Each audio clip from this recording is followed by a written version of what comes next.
Hello guys, welcome to my channel. This is long distance recipe. Please like and subscribe. Kamusta po mga ka-distance? At magandang araw po sa inyong lahat.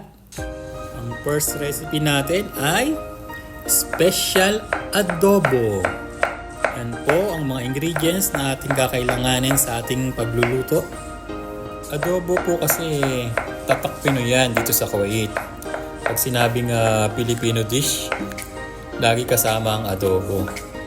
At I'm sure ganun din sa mga ka-distance natin sa iba't ibang bansa. Ayan. At alamin natin kung bakit special ang adobo natin. Yan.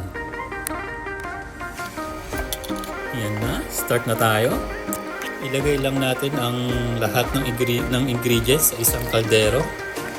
Takpan lang natin at lutuin ng 10 minutes sa medium heat lang po mga ka-distance. Tandaan niyo pa, medium heat lang po. Pinaka-reason po kasi nito para maluto po yung suka. Hindi po siya umasim. Ating adobo. Yan po, after 10 minutes, patayin lang po natin ang apoy at saka po natin siya i-drain. Saka po natin siya ipiprito. O, diba? Effort kung effort yarn. Distance trivia po muna tayo. Yung mga mapagmahal nating mga kabayan, isa yan sa mga niluluto at binibigay sa mga natitipuhan nila. Lalo na yung mga bago pa lang dito sa Kuwait. Tapos hindi pa marunong magluto. Siyempre, nagugulat ang pagbibigyan. Bakit iba ang pagkakaluto? At may itlog pa talaga. Kaya po sa mga kabayan natin dyan, at may nagbigay po ng adobo sa inyo, tas effort na effort ang pagkakaluto. Naku po, search niyo po agad. Background check. At kung may asawa, at kung may jowa dito, at kung sino-sino po ang pinaglulutuan. At para malayuan nyo na din po agad. Yan. Pero hindi ko lang po alam kung umuubra pa yung mga ganong style Siguro po hindi na kasi 2024 na Yan po. Next procedure na. Naglagay na po tayo ng mantika. At piprituin na po natin ang karne. Yan. Kailangan lang po mainit ang mantika. Mga ka-distance, alam niyo po ba bakit kailangan mainit ang mantika pag nagpiprito? Yan po, sasabihin ko sa inyo po kung anong dahilan. Siyempre po, para kung sakali po na matalsikan po kayo ng mantika, babakat po yung talsik. Yan. Siyempre po, pag magkukwento kayo sa kaibigan nyo na natalsikan kayo ng mantika tapos wala namang bakat, sabihin pa sinungaling ka, di ba?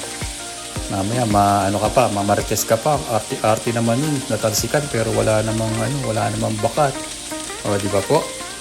Yan. Pangalawa na lang po yung didikit yung karne kapag hindi mainit yung mantika. Agree po ba mga ka-distance? Agree ba? Like and subscribe naman kung agree ka. At syempre, seryoso muna tayo mga distance. Tatawagin natin to sigurong distance talk. Yan. Genesis 29 verse 20. Jacob served 7 years for Rachel and they seemed to him but a few days for the love he had to her. Yan po ang Bible verse ng channel natin mga ka-distance. It symbolizes love and patience. Amakin mo, 7 years.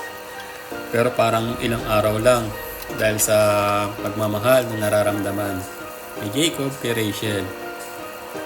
Dapat ganun din tayo mga ka-distance. Pero that Bible story hindi nangyari accordingly sa kanilang gusto ang mga kaganapan. Iba po kasi ang tradisyon ng pamilya nung unang panahon, yung panahon nila Jacob. Ibig sabihin mga ka-distance, hindi lahat ng bagay ay naaayon sa mga gusto natin mangyari.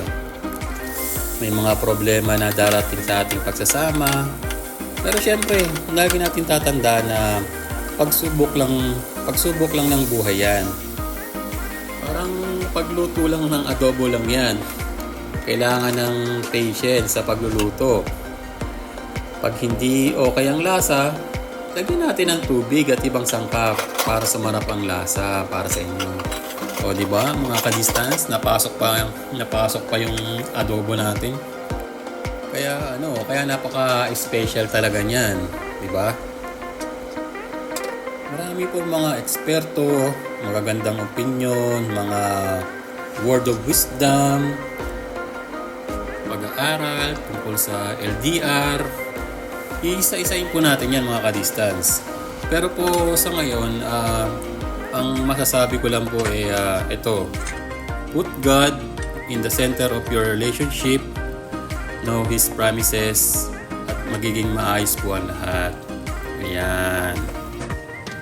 Lagi po tayong magdadasal at magpapasalamat sa Panginoon. Ayan. Ayan po. Continue lang po natin yung mga ating pagluluto, saka ilagay na po natin yung mga ibang pampalasa. Yan, antayin lang po natin maluto ang karne. Yan, luto na yung karne at lalasahan na po natin siya.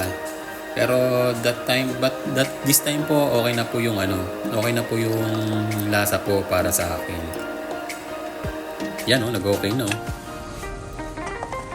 Maglagay lang po kayo ng tubig kung sakaling hindi pa ayos sa panglasa nyo. Saka timpla nyo na lang din po. O kaya kung gusto nyo pong manghang, maglagay na lang po kayo ng sili. Depende po sa inyo. Ayan, luto na po siya. Lagay na po natin yung itlog, ang mahiwagang itlog. Ayan, nalaga ko na rin po siya kanina. Ito na po, magpe-plating na tayo ng ating special adobo. Yan. Marami pong salamat mga ka-distance sa inyong oras. Please like, share, and subscribe po. Marami pong salamat. At ito na po ang ating first recipe, ang special adobo. Thanks for watching. Nasa abroad at nalulumbay, tawagan lang si nanay. Huwag ang kapitbahay. Salamat po mga ka-distance. Please like and share, subscribe.